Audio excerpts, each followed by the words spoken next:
everyone, and welcome to Seriously Loco, the Seriously Crazy fan podcast for El Paso Locomotive FC, a proud member of the Beautiful Game Network, and brought to you by Roughneck Scarves and Icarus FC. I'm your host, Phil Bakke, and tonight I'm joined by my co-host, Mika Burrell. Mika, how we doing? We're doing. Yeah, man. It's I didn't think that you and I were gonna do this again for a while, as in record another podcast. It felt like we put a nice little bow on the season with our last one, but of course the club has to come through with even bigger news than they've dropped in recent weeks. So here we are. Yeah, and that news, as everyone knows, is the bombshell signing of Eric McCue by the club. No, I'm just kidding. No shade to Eric, obviously. Just joking. But, well, obviously, tons to talk about. We'll get on to the departure of John Hutchinson, obviously, which was the big news that broke this week. We'll also talk a little bit about the final and San Antonio FC lifting the trophy. And we will talk about the club news, like the signing of Eric McCue and maybe some rumors out there. But had a handful of listener questions as well, which we'll definitely cover. And if it's your first time finding the show, we're on all the major podcast platforms, so look for us on whichever one you prefer. And we're also on social media, primarily Twitter at Seriously Loco, but you can also find us on Instagram and Facebook as well. Mika, I mean, the final, I guess, is where we can start. San Antonio FC lifting their first ever USL Championship title after what has to be said. I mean, they finished as the best record in USL, played the championship in front of their fans, or the championship final in front of their fans, and ran out ultimately deserved winners. I know we've both had our say about Alan Marcina's style, but as our friend Harry at Ramancole on Twitter and San Antonio FC fan extraordinaire said, I know you guys are so excited to talk about Copa Tejas winners, San Antonio FC winning the USL Championship title.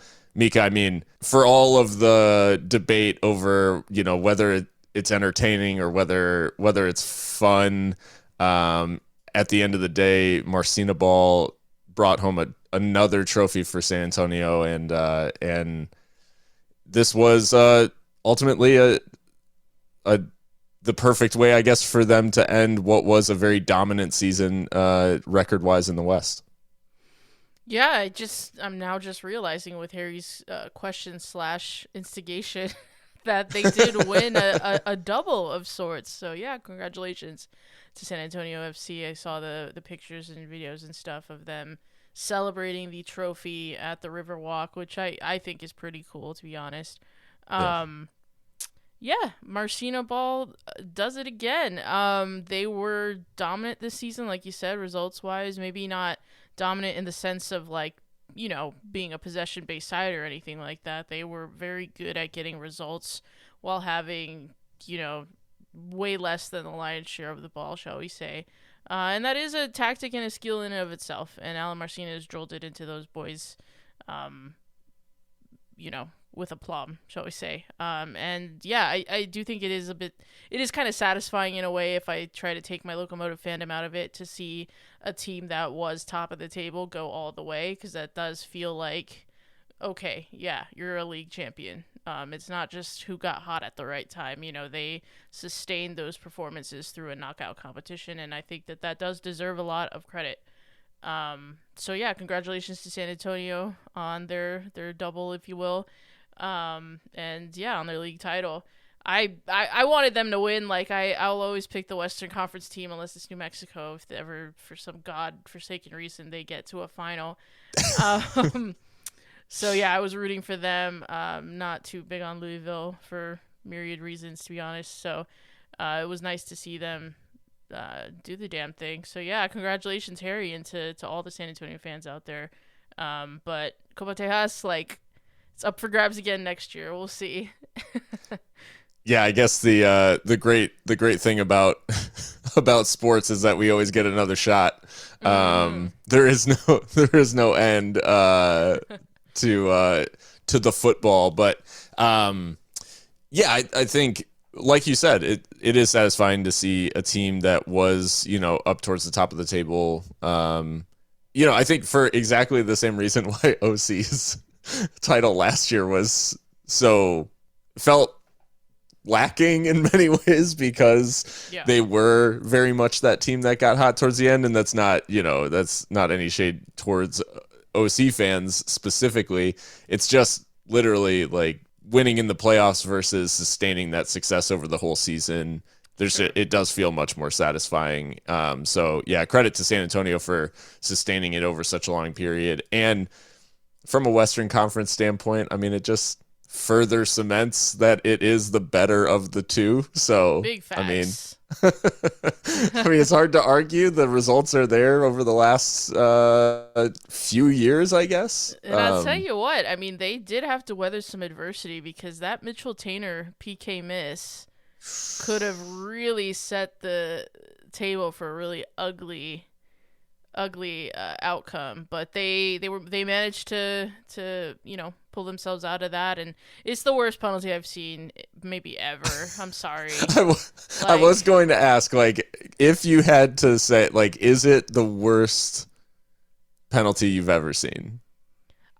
Like, technically, yes. Like, his body shape is all wrong. He gets nowhere near the target. Like, it's just not like you saw him pull up to the penalty spot and you're like, there's no way he's making this. Like, and I always assume penalties are going in, but just with his body language, I was like, it's not going to happen. So, yes, it was bad. I guess you could say there's been worse in terms of, like, botched Panenkas, but, I mean, that's where you're, like, trying to take the piss. So, like, if it goes wrong, it's almost expected, in a way. But that one is, like, he was trying to smash it in and just completely screwed it to the far post. So, like, yeah, it was terrible. But I mean, ultimately, they were fine in the end, and Mitch was celebrating, I think, a lot harder than other folks on that San Antonio side, and fair play to him. Yeah, I mean, I kind of questioned, I guess, when he stepped up to take it. It didn't seem like he would be their go-to. I mean, obviously they handed him the ball in an important moment, but that it could have been something they looked back on and rude, and ultimately they made it count the rest of the game, or made sure it didn't count, I should say, towards the result. But yeah, so San Antonio, I guess, picking up their first win as San Antonio FC. If you go back to the Scorpions days, I think there's an NASL title in there somewhere. But I saw the Scorpions congratulated them on Twitter, so that was kind of funny. It is alive. Yeah. Oh man, this the wacky landscape of American lower division soccer.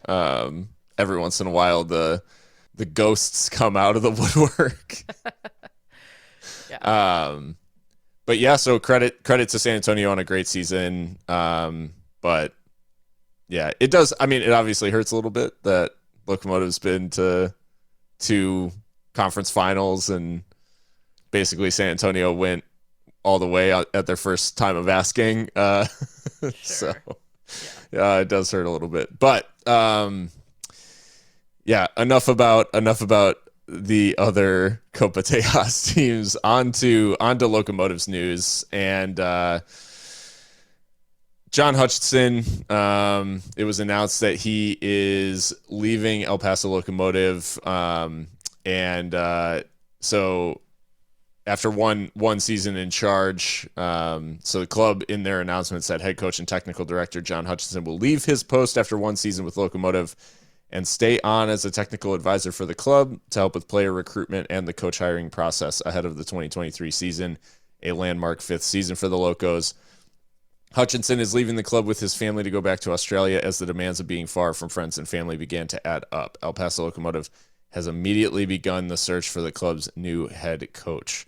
So, Mika, obviously we speculated a little bit, and there was obviously responses in the fan survey of kind of sentiment around Hutchinson's reign and all of these things. But I think both of us had probably in the immediate aftermath of the season settled into it seems like he's gonna return.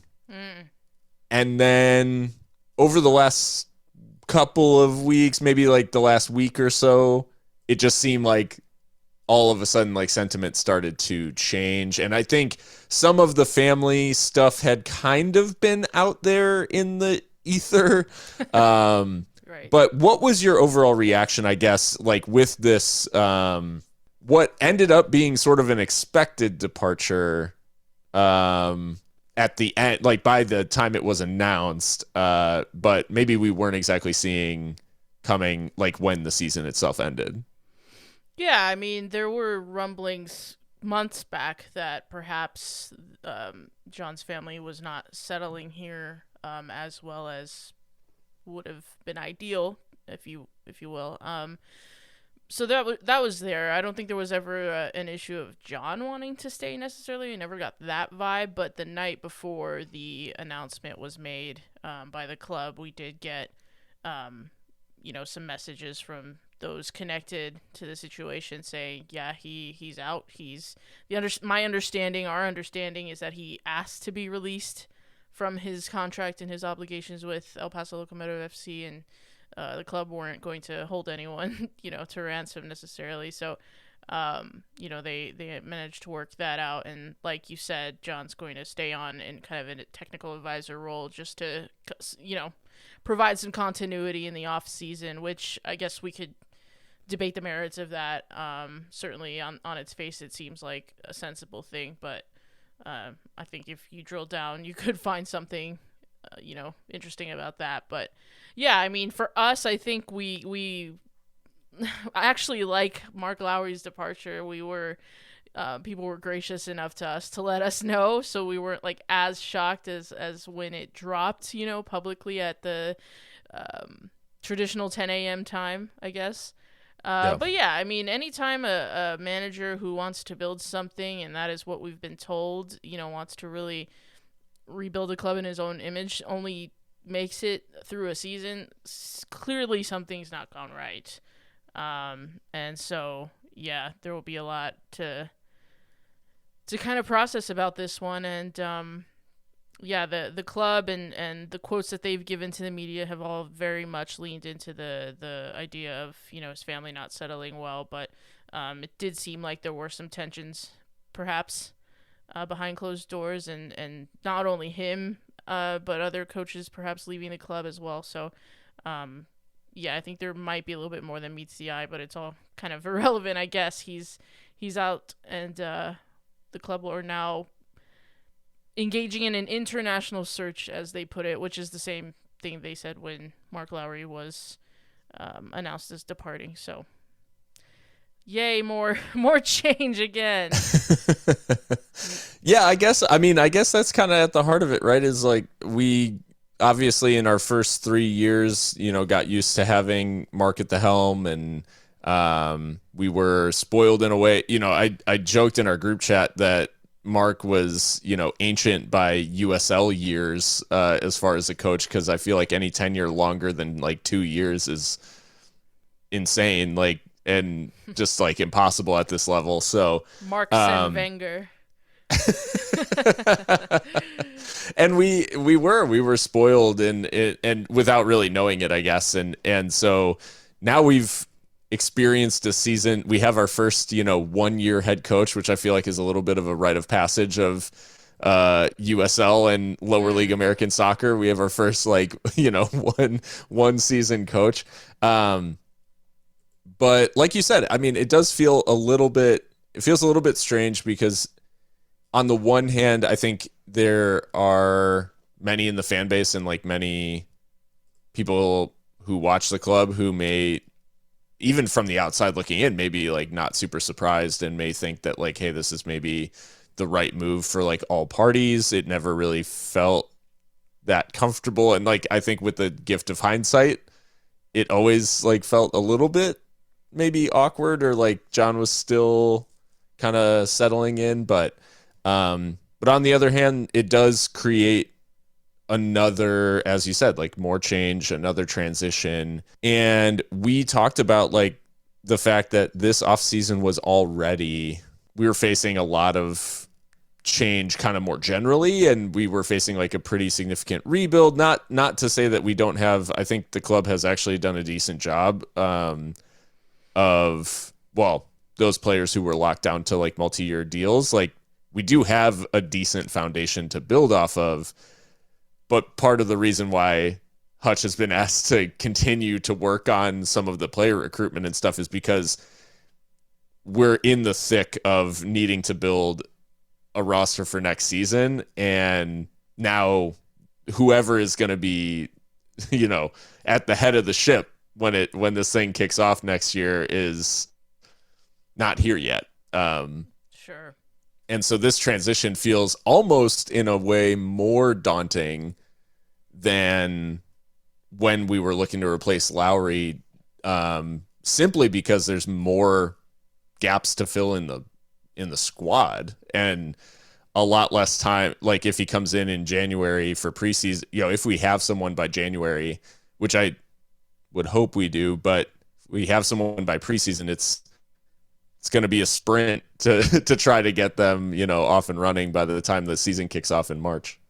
Sure. Yeah, absolutely. And I think the part about this that I find personally a little bit troubling is that if we're just taking these quotes at face value from the likes of Andrew Forrest, Alan Ledford, is that they are framing this as if they are now just beginning the search for a new coach. And so I just don't understand how that's possible. Like, I don't understand how that they're not always looking, or keeping tabs on candidates here and there, or that, that they didn't know that John Hutchinson was going to make this request to them like that.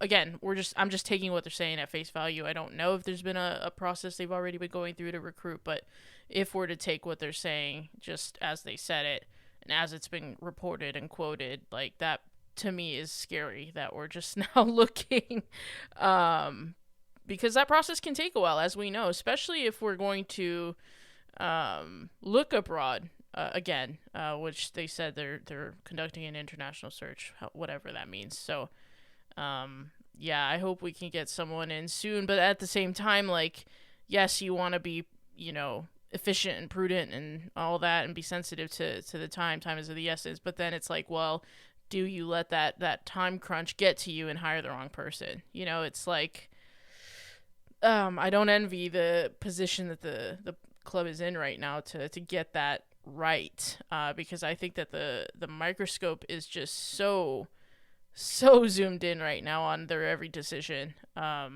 in the wake of this season and of ultimately John Hutchinson's departure. I don't know if that's unfair to say, but I mean, it certainly feels that way to me, that everyone's looking at what Alan Ledford and Andrew Forrest are going to do. Well, and I think it's also worth unpacking some of what was written in the article on the striker. Joe Rodriguez, good friend of the pod, put together an article in which he was able to talk to Andrew Forrest in the wake of Hutchinson's departure, and unpacking some of the quotes, because obviously, like, Andrew Forrest is going to be the one ultimately, between him and Allen, they are going to be the decision makers here and identifying a replacement for John. I think in the article announcing his departure, it does say that he's going to stick around and help with the coaching search, but I don't know that John is going, he's not going to have any real say, I wouldn't think, in nominating his successor. But unpacking some of these quotes from Andrew Forrest, I think it all kind of starts at the very beginning of Forrest's statement, or in this article, where he said it was definitely a surprise, and that's what like leads off the article.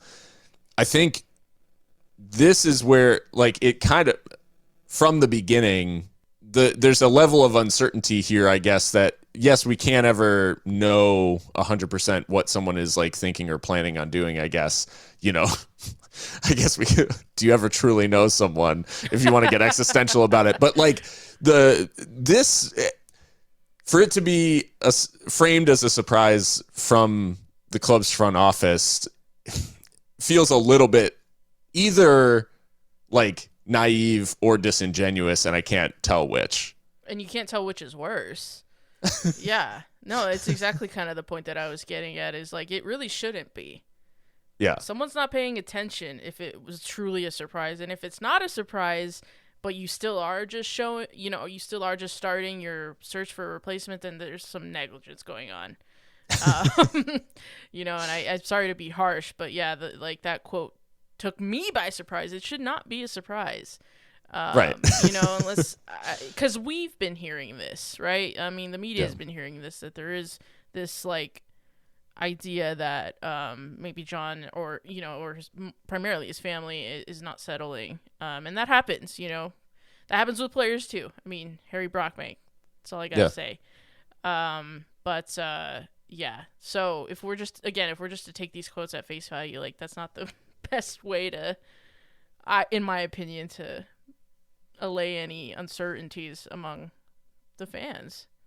Yeah. I mean, I think to this point, I even tweeted in our, from Seriously Loco about, like, I'm surprised that they're surprised. Like, that, as you said, like, like, I feel like they should know.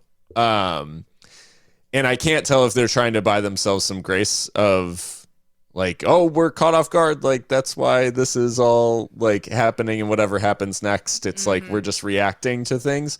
And I think some of the developments with the coaching staff, like, more broadly, made it seem like it wasn't exactly a surprise that there was going to be changes on the technical side. But from there, of talking about the fact that they were surprised and all these things, one of the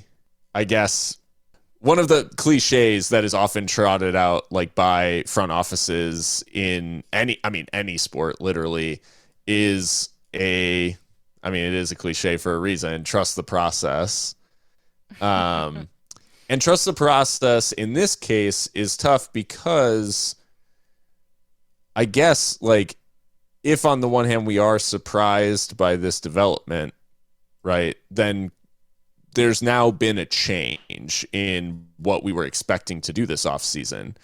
So when you say trust the process, like, are you saying to trust the coaching search?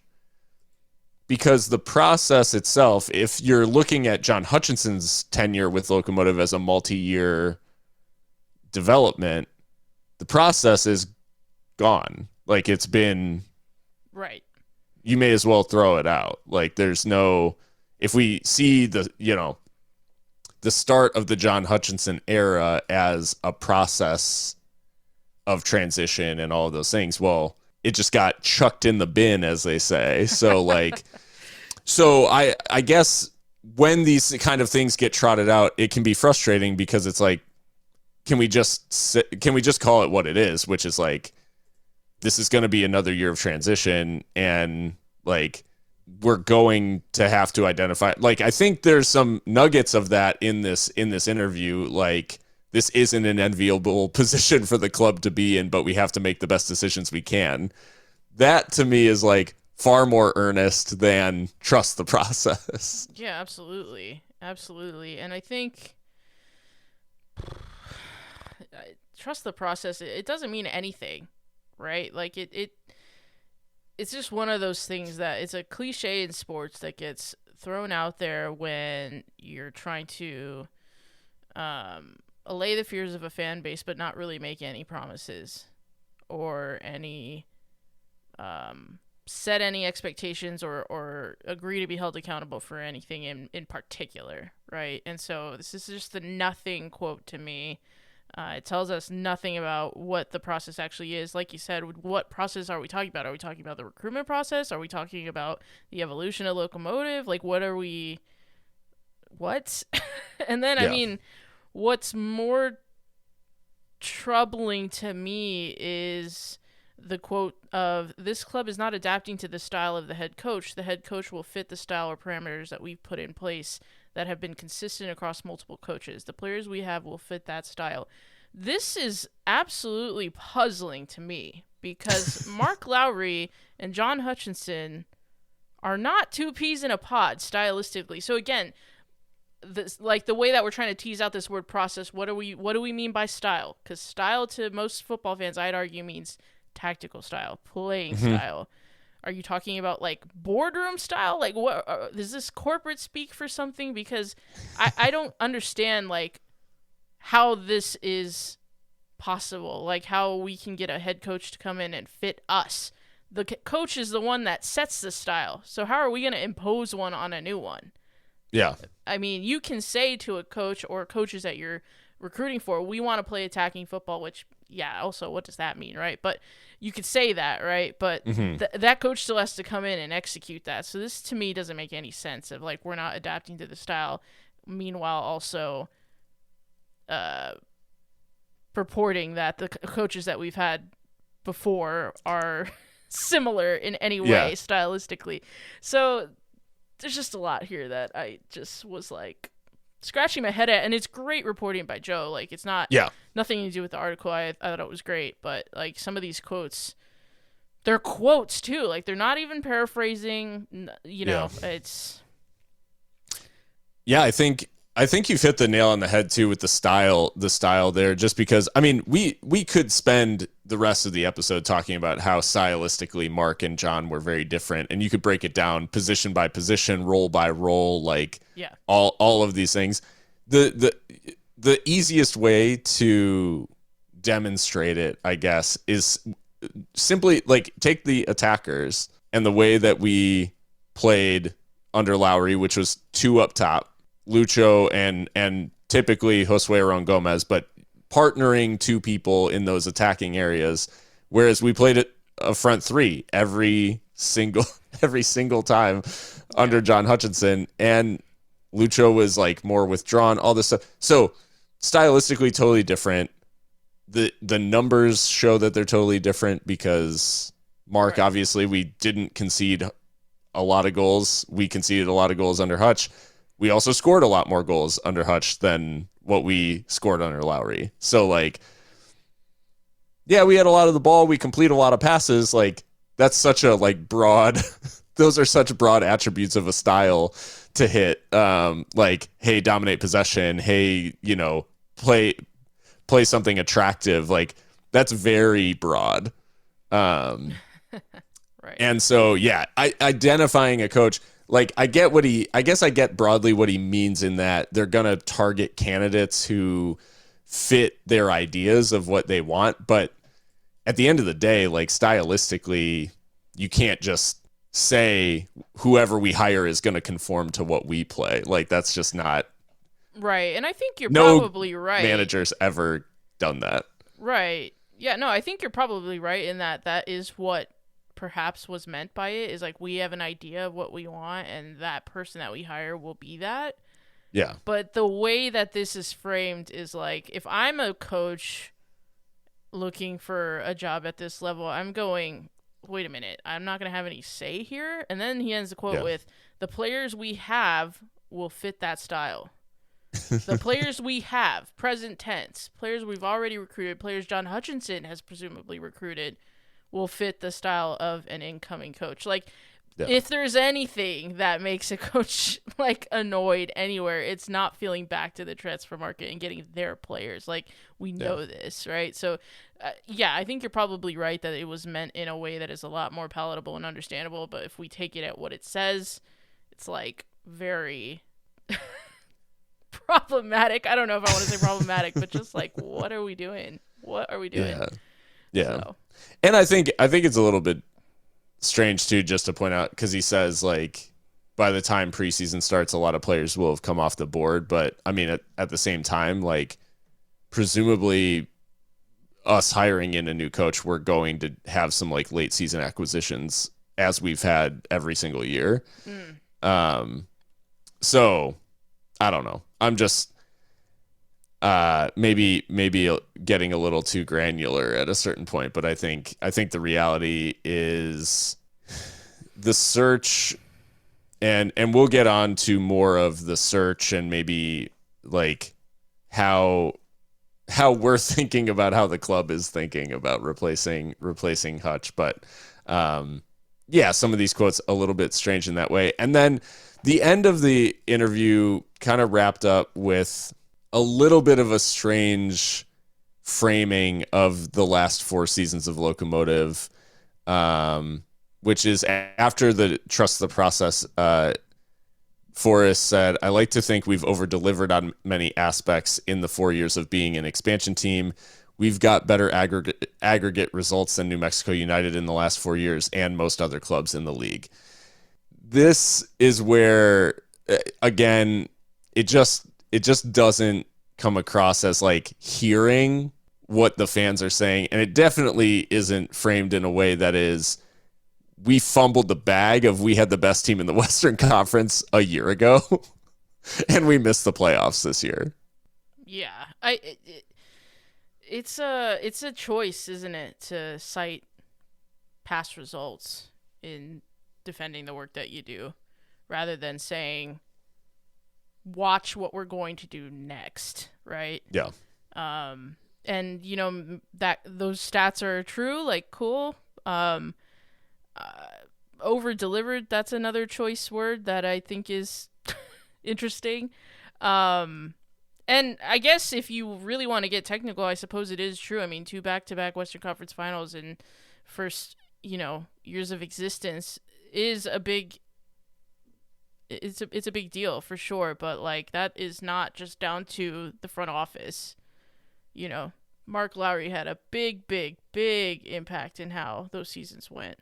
And so I think it would behoove us to remember that. And of course he was, supported by the front office with signings and whatnot, but it's like nobody's asking about what's happened in the next 4 years. We're asking about what's happening in January, February, and March. You know what I mean? Like we're asking about what's happening in 2023. So, again, trust the process. Like it means nothing. So I know I'm being really grumpy tonight and like cynical, but like, yeah, it's gonna be another year of transition, and I just hope that the fans are ready for that, because I don't think it's gonna be any easier, than this season went. And to be fair, this season could have been like even more shocking, but we happen to have very good players. So yes, we missed the playoffs, but we were hanging in there until the end. But I mean, with this, I don't know if we really need to like rebuild and actually use that word and not treat it like a curse word and actually do it, but that remains to be seen, I guess. Yeah. Well, I guess with all of that being said, John's tenure with Locomotive is officially over.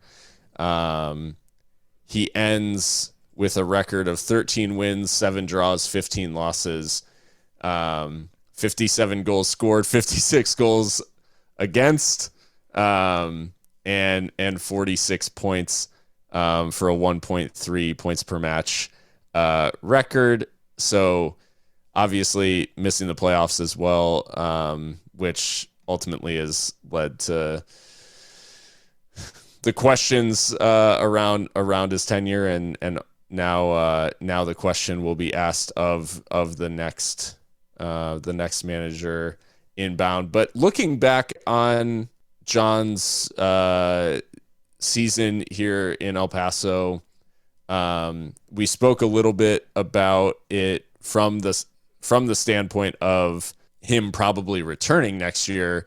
But now that Hutch is leaving, is this simply a season that we just chalk up as, hey, it was that weird season where, like, will we just look back on this and be like, yay, remember that one season? with John Hutchinson, or is it just like going to be thought of as, hey, like this just was a project that never got the ability to fully like flourish into what it was meant to be? Yeah, it's giving like David Moyes post Fergie. It's giving Unai Emery post Wenger. Like, it might end up just being one of these eras in Locomotive history where we go, that was weird. That was a bumper year, if you will, and that's unfortunate. I think because I think there was certainly potential for things to be better than they were and for things to progress. Because it was always going to be tough to follow up what Mark did for the club. But yeah, I think in retrospect we're probably just gonna have to just bury this one, and truly start again. I mean, I think we have to be frank about that. And that doesn't mean that we're going to be a terrible team or anything, but like I do think that a lot of things need to be rethought, reanalyzed, and see how we can do it better and not rest on any laurels. So, well, that being said, we did get a bunch of listener questions, and obviously a lot of them did center around the manager and technical director position. And I guess we can start with one because it kind of flows nicely out of the conversation that we're having, which is from our friend at Pinchu Ponchi on Twitter. Is the Locomotive gaffer job still a highly sought after position in USL? I think so, simply because of what that means. That means you get to coach a professional team in the second division, just below MLS, and still, I think that many people will be putting their CVs forward for the position. Now, is it as highly sought after and as revered as perhaps it has been in the past? Maybe we could debate that. We don't want to relitigate everything that's gone on this season, but you do have to kind of, I think, if you're a third party, look at what's going on at Locomotive and maybe side-eye it just a little bit in terms of, how players are treated and things like that. But, in terms of, like, relative prestige at this level, the opportunity it presents, and the backing that you're going to get from the ownership, I do think that it will be sought after. Now, will it be sought after by the right people? That's also another question, because it'll be sought after by maybe a lot of people who don't deserve the job. That's for sure. But for those like really top tier coaches for this level, we'll have to see. Yeah, I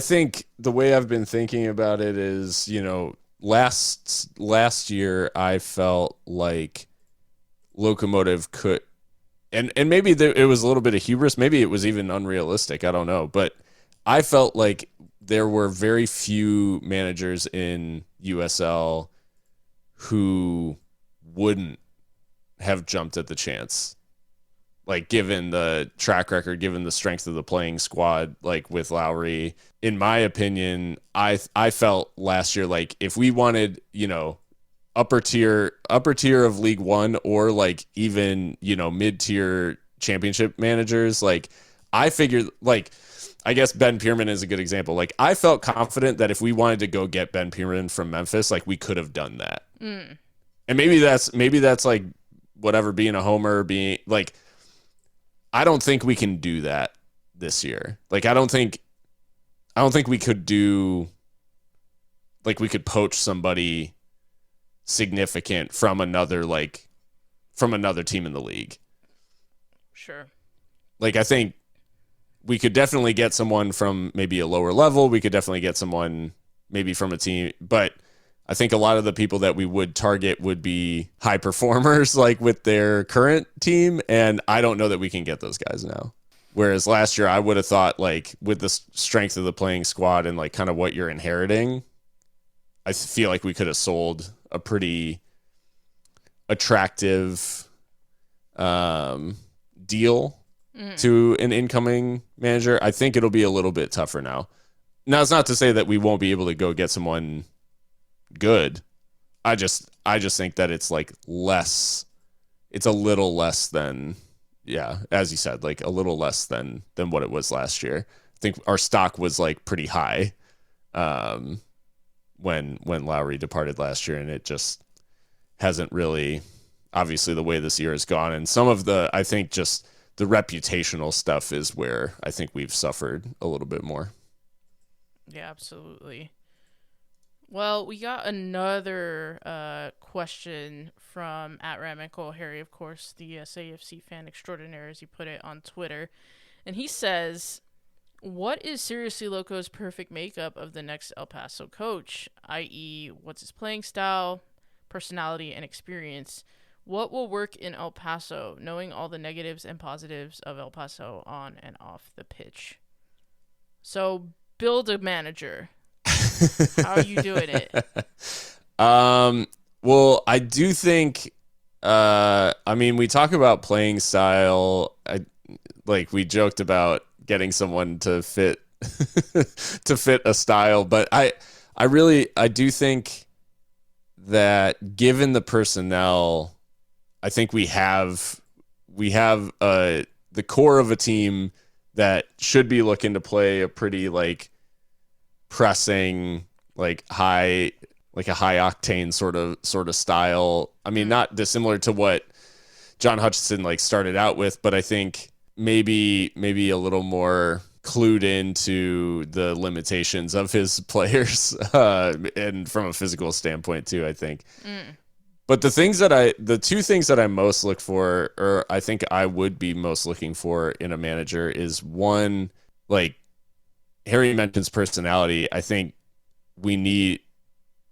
El Paso needs someone who connects with fans and who has that sort of like, I think, in England it would probably be called like a Paris like sort of vibe, but like someone who feels like they would be a fan if they weren't managing. You know what I mean? Like that's like they would be able to like be at the watch parties or whatever and just like kind of blend in. And I think like to me that connection was missing this year. And so I think having someone who's a little bit more willing to be just like animated, like super animated and just really go out of their way to make those connections with the fans, I think is really important. And then from an experience standpoint, I don't know that there's a right answer, but I do know that in a very small sample size, like Mark Lowry came here and was successful kind of out of the gate, despite his experience in U.S. soccer being at a lower level, like amateur level and second division NASL, but he was ingrained already in kind of the American game. And like, it didn't mean that he wanted to come and play a specific style. He wanted to play his own possession style and do something that hadn't been seen, in USL before, those sorts of things. But I'd like to see us look a little closer. I know it's an international search, and certainly there are candidates out there abroad who I wouldn't turn my nose up at, but I'd kind of like us to look back at the domestic game and look at those managers who are doing things at lower levels, potentially, who already have some of the, maybe they've played in like on baseball fields before, like maybe they've had to manage through like some of the tougher like aspects of managing in USL and the travel and the like all of this stuff. Like I'd like to see someone come in with experience in American soccer, which is not something that I think you would have heard me say like last year. Right. But I think the adaptation is tough. And I think if we can, obviously it needs to be the right person, but with the amount of change going on at the organization, the variables that we can limit in terms of the new manager who comes in and their time to adapt to life in El Paso, life with a new squad, all those things. Like if we can remove certain variables, I think that would be beneficial across the organization. And so hopefully we could find the right person who's maybe already plying their trade in the States, that would be something that I would actually see as a plus, like right now. How the turntables. No, I think personality is a big one for sure. Like I think it's important that we find someone, like you said, who connects with the community and is enthusiastic about that side of the job, because that was just so sorely lacking, I think, this season. Bigger still for me, I think, is we really need. It's funny, while Europe is going away from this model, USL very much is not, in that they expect their manager to also wear other hats in terms of being kind of like that chief scout, if you will, and being the technical director as well. So someone who enjoys that side of the game and is good at it would be ideal for me. Because I just don't see Locomotive willing to pay two people to do that job. Yeah. Those two jobs. I think they want their head coach to also be the technical director and have a significant say in signings and identifying talent and what have you. Just someone who enjoys those things, pair that with maybe not even the enjoyment, but at least just the willingness to, speak with media, and not that John wasn't or anything, but like you could definitely tell he'd rather be anywhere but there, right? So, Yeah. and to be fair, most coaches would, but like just people, a coach that sees that as like an opportunity to get a message across, and is willing to speak to fans, speak to media about things, and be enthusiastic about it. I think that's important, along with wanting to do all the business side of it as well. Because it's not enough to have a manager that just wants to coach the players. Unfortunately, at this level and the higher levels, only assistant coaches just coach. Yep. And that's what John used to be, right? So I guess and that's not meant to be a dig. It's just to say that I can understand why he only really likes that part of it. Yeah. Because all the other stuff is kind of like, to a coach's coach, it's nonsense. Like, again, we can talk about the Thomas Tuchel thing all day, but in the modern game and at this level, like the manager does have to do a lot of different things, and that's just the nature of it. So someone who can wear all those hats, I think, is going to be really important.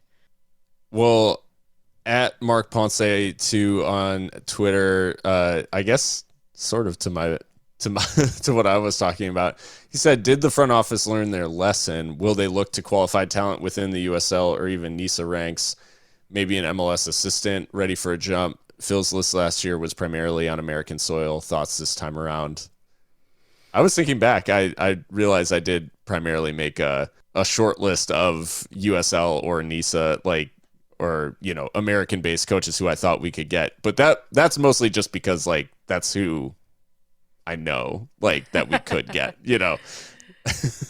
Do you, well, this question is interesting because there's it's a bit leading, and that's not to call Mark out or anything. It's a great question. That's why it's here. But did the front office learn their lesson? I don't know if they thought there was a lesson to be taken from this. I don't know that they have that view. Because I think what the implication is that we need to look domestically. This is the risk you take when you sign someone from abroad. They have to bring their whole family over and adapt to a new community and all this. And Mark, John has coached in the United States before, but I don't know if he had a family at that time, or kids and a wife and all that needed to come over and literally settle here. So I guess that does make sense that the front office would think, okay, let's look a bit closer to home, so we're not asking someone to literally uproot their entire life. But that's also football, if you want opportunities, you're gonna have to be willing to go to some far-flung places. I don't think El Paso's far-flung, but to someone from Australia, it certainly is. I don't know if they're taking this as a lesson. But to the rest of your question, USL for sure. I think they'd be negligent not to look in USL. That is the league we play in. NISA seems to not really exist to USL for whatever reason, because there is talent there. Yeah.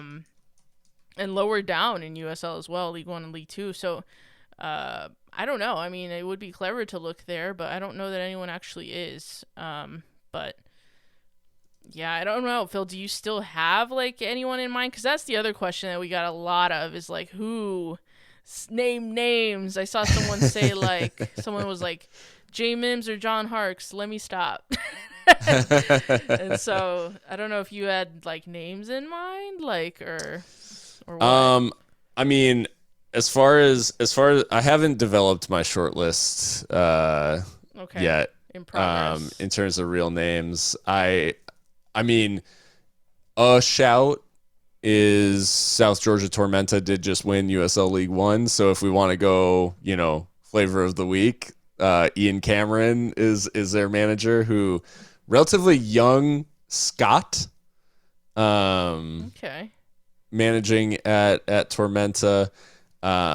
So I mean, he would kind of fit the bill in that like they have trended towards younger managers. Kind of has like a Lowry vibe with the UK. It's a UK connection. Younger guy succeeded at a lower level. So maybe when I'm talking about the profile that I'm describing, maybe that's the guy. But obviously, that is big time recency bias in that he just won a league title. So and Fair also had enough. a extremely talented squad at his disposal.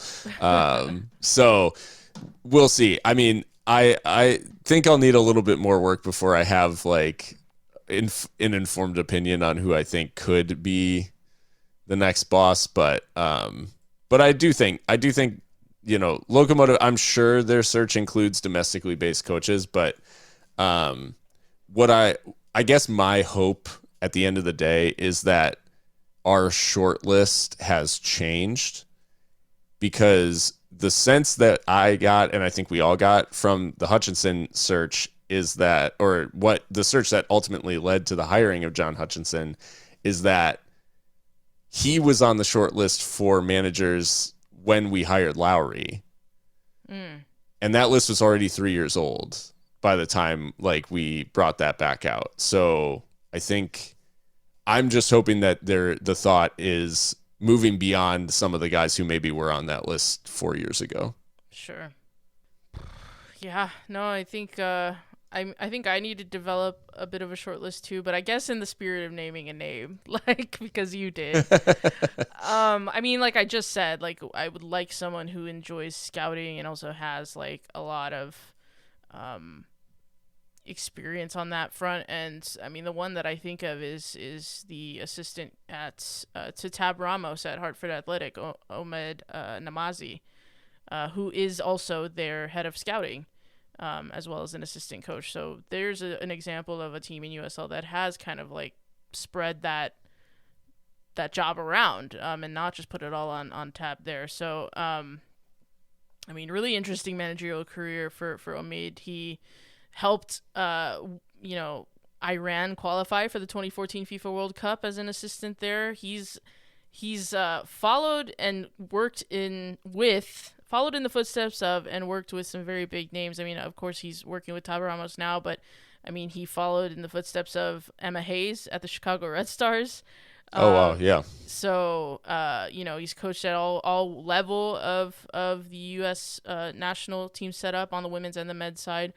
And even at Dynamo a few years back in MLS. So like he just has a really diverse set of experiences in CV, and also does some of the scouting stuff. And so if I had to put a name out there, then I'd do that. And yeah, he's got experience having. I think he led Cleveland Force like way back in the day to a championship series, at least. I don't know that they won it, but yeah, he's coached like everywhere: men's football, women's football, indoor football, all the way up to like I said, qualifying for the World Cup with Iran. Like, Yeah.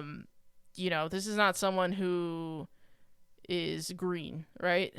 So yeah, if I had to put a name out there, perhaps him. But I mean, it's a pretty sweet gig to work for Tab Ramos, I would assume. So Might be a tough sell for Tough me. sell.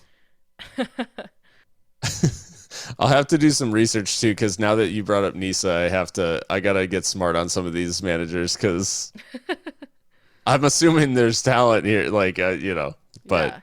I'm not gonna start throwing names around without putting something behind it. But yeah, so I mean, obviously, it seems like the club's set sort of a time frame out there that mid-December is kind of their like self-imposed deadline for having somebody in place.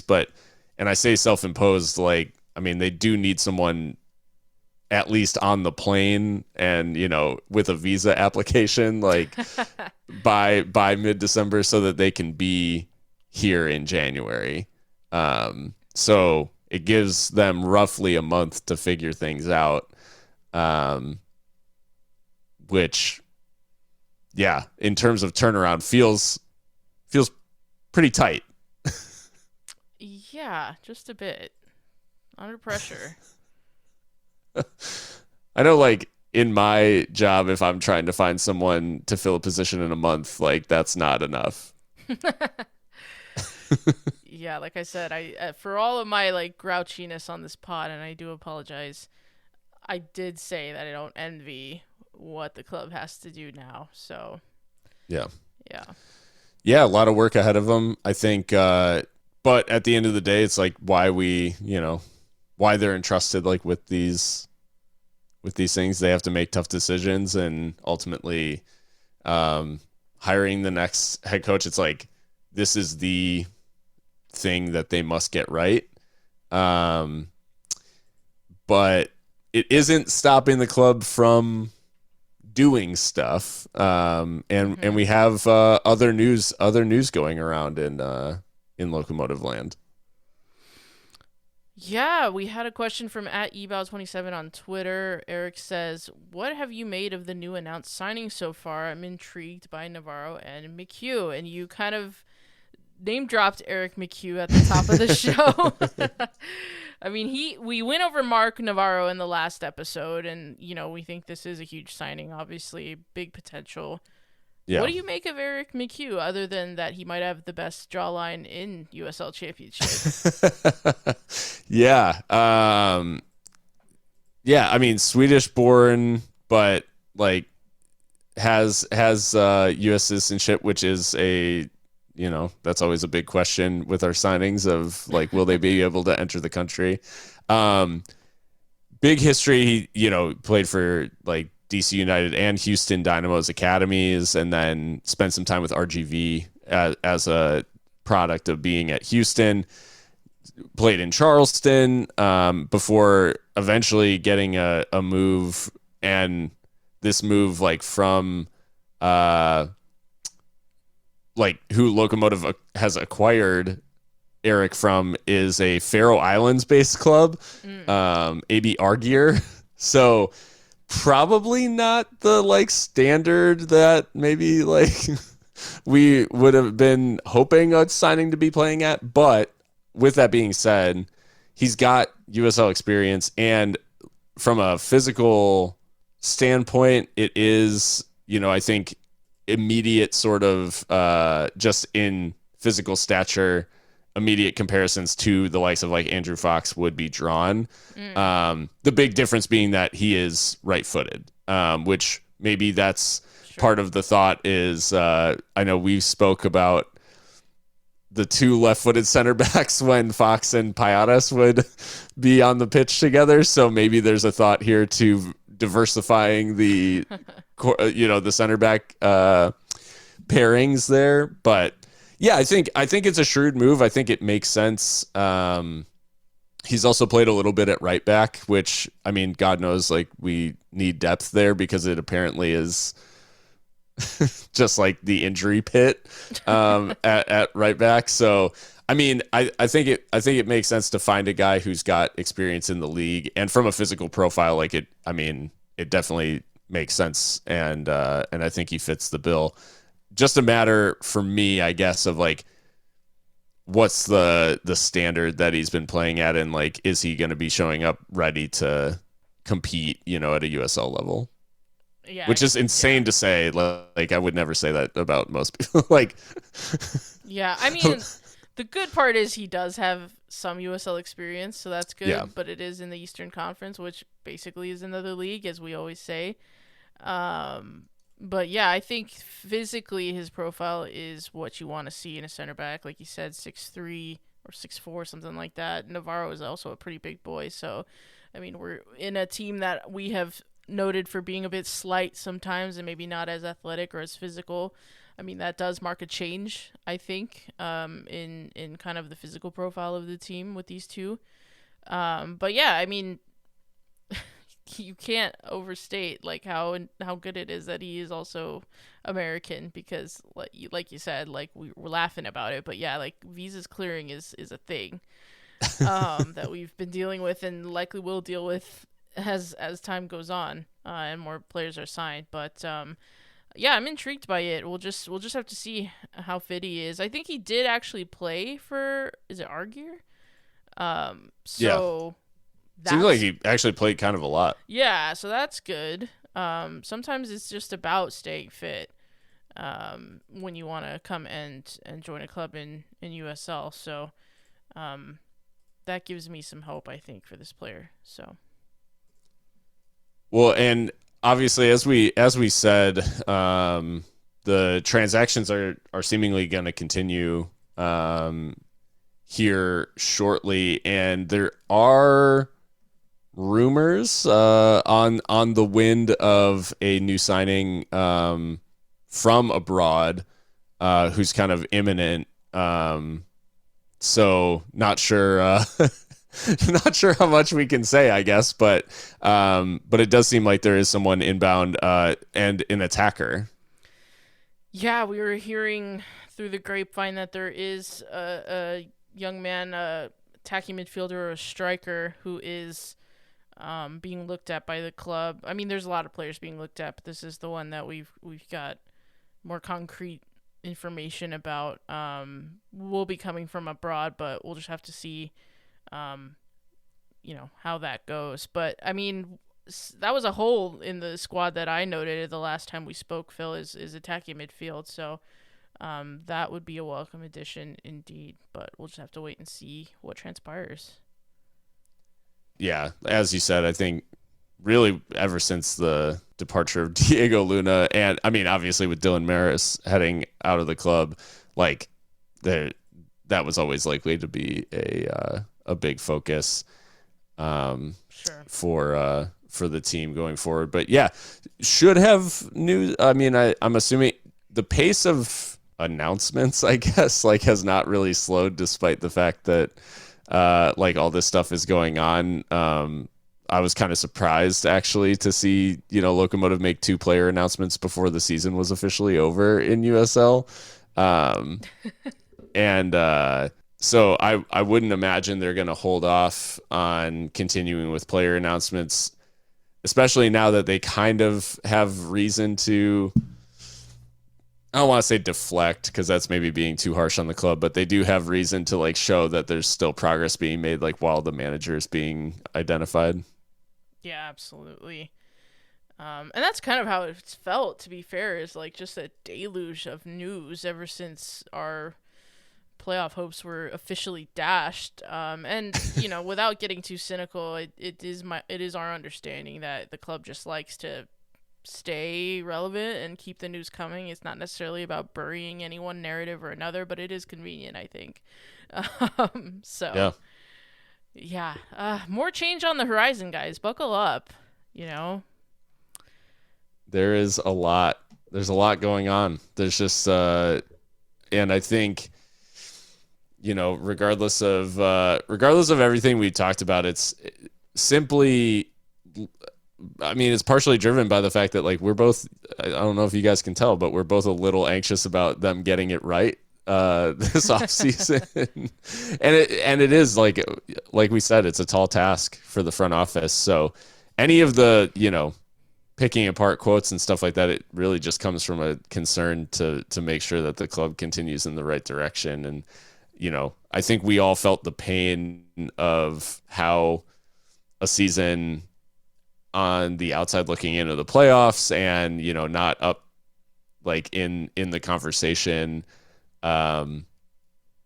Like it was tough and not what we expect, not what we've come to expect for Locomotive. So I don't know about anyone else, but another season like that sounds horrible.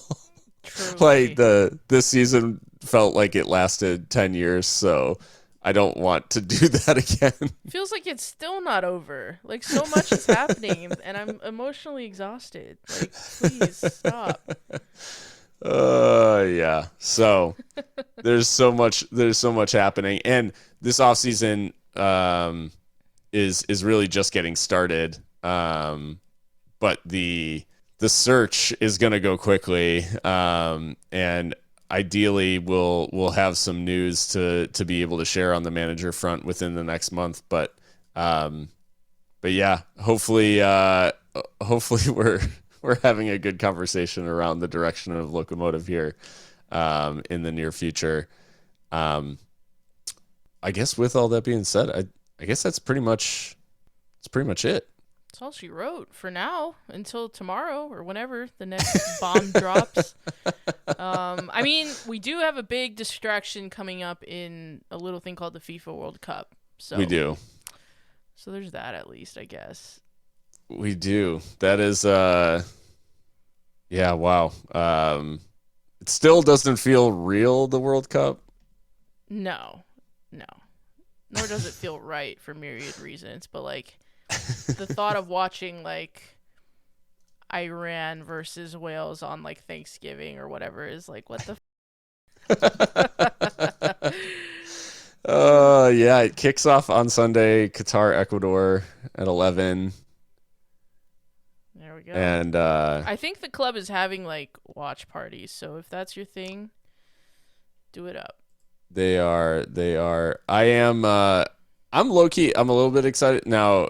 Being on the East Coast, like the kickoff times aren't too egregious, but I'm kind of low-key looking forward to watching a World Cup game at like 5 a.m.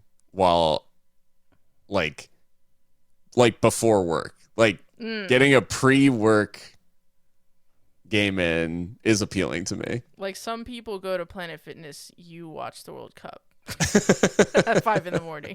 I guess if I'm smart, I will work out during that game and watch it like as I'm working out.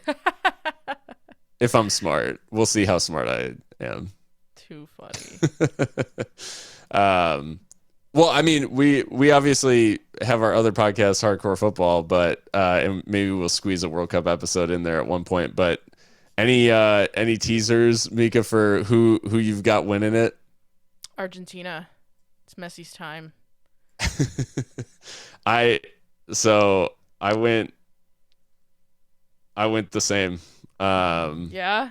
Yeah, it's. I just really don't see a weakness in this Argentina squad. It feels like if they're gonna do it, like if it's gonna happen, this is the one. This is the one for sure. And Messi finally shook the major trophy like curse or whatever on the international stage with the Copa America. So yeah, I think he goes out in style. Now I can't confirm, I don't know what Messi's gonna do, but would you not just like